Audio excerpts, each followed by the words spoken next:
Hello guys, अभी दिन के 2:30 बजने वाले हैं और आज लगता है दिल्ली में बारिश आएगी क्योंकि मौसम कुछ ऐसे ही लग रहा है। लेकिन मैं अभी शुरू करती हूँ कि आज किस टॉपिक पे ब्लॉग बनाऊँ। चलो ठीक है, आज मैं अपने बचपन के विषय में बताती हूँ आप। जब मैं छोटी थी तो मैं अपने दादाजी के साथ रहती थी। मैं अपने दादा की बहुत ही लाडली थी। और मेरे दादाजी जब रिटायरमेंट हो गए उसके बाद में परमानेंट गाँव में ही रहने लग गए। पहले क्या करते थे, कभी दिल्ली आते, कभी गाँव जाते, कभी दिल्ली आते, कभी गाँव जाते। तो जो मेरा नेचर था, मेरा नेचर कुछ अलग ही किस्म की थी। मैं बचपन से ही मतलब तो मैं अपने दादा के साथ ही रहती थी क्योंकि अपने दादा की लाडो थी छोटी सी। तो जब मेरे दादाजी गांव में रहते थे, जब भी ताश खेलने बैठते थे अपने दोस्तों के साथ में, क्योंकि हमारी जो गांव है उसमें हर सारी कम्युनिटी के लोग रहते हैं, तो सब मिलकर बैठते हैं, बातें करते हैं। तो मैं चुपचाप सुनती रहती थी कि दादाजी क्या बातें कर रहे हैं। तो जब भी देखो पॉलिटिक्स की बातें होती रहती थी, जब भी देखो पॉलिटिक्स की बातें चलती रहती थी। अब क्या हुआ कि जो मेरे मामा जी थे वो भी पहले के टाइम पे पॉलिटिक्स में ही थे। मतलब गांव के प्रधान वगैरह जैसे होते हैं, पहले टीचर थे उसके बाद प्रधान जी बन गए। अब क्या हुआ, दादाजी के साथ जब मैं अपने मामा जी के गांव जाती थी तो वहाँ भी पॉलिटिक्स की बातें होती रहती थी। तो जो मेरा नेचर था कुछ बचपन से ही अलग था। मतलब मेरे को इंटरेस्ट ये बच्चों के साथ में खेलना कूदना, ये चीज़ें मुझे पसंद नहीं होती थी। मैं बातें सुनने की बहुत शौकीन थी कि चलो मेरे दादाजी क्या बातें कर रहे हैं, किस विषय में बात कर रहे हैं। तो बातें चलती रहती थी, मैं सुनती रहती थी। तो मेरा काम था, मेरे दादाजी ताश खेलते रहते थे, बातें चलती रहती थी। मैं मेरे को बोलते, तारा चाय बना के लेकर आओ जल्दी से जाके। तो मेरा काम था चाय बना के लेकर आऊँगी और चुपचाप से फिर दादाजी के पास में आके बैठ जाऊँगी। और क्या बोलते हैं, तो जो हमारी पहले की सरकारें थी उनके विषय में बात चलती रहती थी। और मेरे दादाजी तो अटल बिहारी वाजपेयी जी के बहुत बड़े फैन थे, हमारे आदरणीय प्रधानमंत्री जी जो पहले के थे। और मेरे मामा जी जो हमारे आदरणीय उत्तराखंड के जो पहले की हमारी सरकार थी उनके फैन थे। तो इन्हीं विषयों में बातें चलती रहती थी हमेशा कि मतलब उन्होंने ऐसा किया, उन्होंने वैसा किया। यही बातें मैं सुनती रहती थी कि ये आखिर होती क्या चीज़ है मतलब। तो मेरा मेरा काम क्या रहता था, चाय बना के लेके आऊँगी, फिर बातें सुनने बैठ जाऊँगी। तो मेरा जो नेचर था, मेरा ऐसा लड़कियों वाला जैसा होता ना, खेलना कूदना और ये वैसी बातें करना, ये जैसे खिलौने फिलौने वाली बातें, ये बातों में मेरा इंटरेस्ट ही नहीं रहता था बचपन से ही। मैं कुछ अलग ही नेचर की थी। मतलब होता है ना कई लोग कि जिनका मतलब जैसी संगत वैसी रंगत। अब जो दादा थे तो मेरे दादा ऐसी बातें करते थे देश के विषय में और आजकल क्या चल रहा है। तो ये सब बातें मेरे को सुनने को मिलती थी। तो मेरा नेचर व्यवहार बचपन से वैसे ही हो गया। मतलब उन्हीं उन्हीं बातों में रहती थी मैं। तो मेरा ध्यान ऐसा नहीं होता जैसे लेडीज़ों का काम होता है ना, इधर की बातें करो उधर की बातें करो, जैसे बच्चे भी होते हैं घर गृहस्थी की बातें करो। तो मेरी मेरी जो मेंटलिटी थी कि मेरी ऐसी हो गई कि 24 घंटे देश के बारे में ही बातें चलती रहती थी।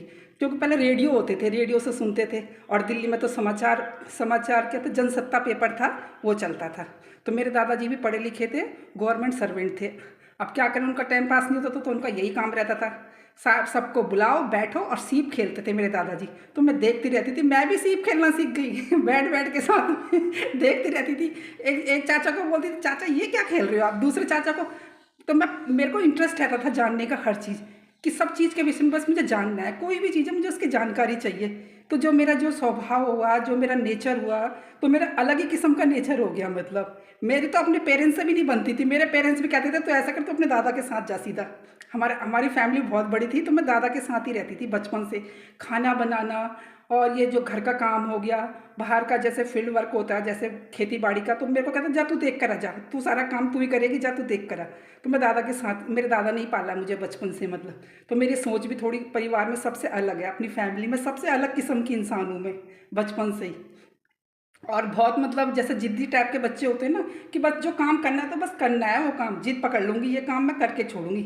और ज़रा सा किसी ने कुछ कह दिया तो मेरी ईगो तो बहुत हर्ट होती थी, क्योंकि सेल्फ रिस्पेक्ट वाली तो मैं सब बचपन से ही थी कि मुझे गलत बात बिल्कुल पसंद नहीं है बस। क्योंकि मेरे दादा का नेचर ऐसे ही था। तो मेरा जो नेचर है, मेरे अपने दादाजी जैसा नेचर हो गया बिल्कुल ही। जैसी बातें करते थे, जो जो उनके विचार थे, जो उनकी सोच थी, तो वही उनका दिमाग मतलब मेरे अंदर चला गया धीरे धीरे। तो जो मेरे जो आज भी इस टाइम पे मेरी बेटी भी है, मेरी बेटी की मतलब बच्चा भी हो गया और मतलब सब कुछ ठीक है। लेकिन मतलब मेरी जो सोच है ना अभी भी वैसी है, पहले जैसी वही सोचती रहती हूँ मैं, क्या होगा कैसा होगा क्या करना चाहिए। तो इसी बारे में मेरा दिमाग चलता रहता है, इन चीज़ों में चलता रहता है।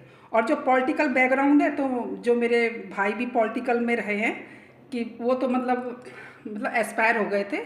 और मेरे मामा जी तो क्या बोलते हैं, जो पहले जी की रावत जी की सरकार थी ना, तो मेरे मामा जी भी रावती थे और मैं हूँ बिस्ट मैके से, और ससुराल में बन गई नेगी। तो ऐसा था कि इन चीज़ों के विषय में ही बातें चलती रहती थी, देश के बारे में, हमारा देश कैसे आगे बढ़ेगा, हमारे देश में आजकल क्या चल रहा है, कौन सी सरकार क्या फैसिलिटी कर रही है, पहले की सरकार ने क्या क्या हमारे लिए किया, जो सरकार आएगी वो हमारे लिए क्या करेगी। तो इन दिशाओं में चर्चा होती थी, मतलब बातचीत चलती रहती थी। अब मैं चुपचाप बैठ के सुनती रहती थी।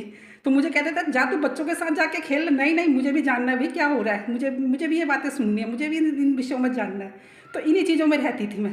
तो इसीलिए जो मेरी मेंटलिटी है, मतलब मैं सबसे अलग ही हो गई, मतलब परिवार में। मैं तो कहीं भी जाती हूँ, मेरी तो किसी से ही नहीं बनती, मतलब ऐसा नेचर हो गया मेरा कि मुझे कुछ जानने की रहती है, मतलब क्या सोचूं, कौन सी चीज़ से क्या होगा, कौन सी चीज़ से कौन सा समाधान निकलेगा। क्योंकि ऐसे ही मेरे दादाजी भी करते थे। तो ऐसे ही ऐसे मेरे सोचने का मेरा जो दिमाग होता है, तो बोलते ना जैसी संगत वैसी रंगत। आप जैसे माहौल में रहोगे, कहीं ना कहीं से वो सोच आपके अंदर आती है। अगर आप अच्छी संगत में रहोगे तो आपकी सोच भी अच्छी होगी, और अगर आप मतलब जैसे में रहोगे, बोलते वैसे जैसी संगत वैसी रंगत। तो मेरा नेचर तो बिल्कुल ही अलग है। और कुछ अगर आपको जानना हो तो मैं नए ब्लॉग में आऊँगी। कल मिलती हूँ आपको नए ब्लॉग में। Okay bye Tata.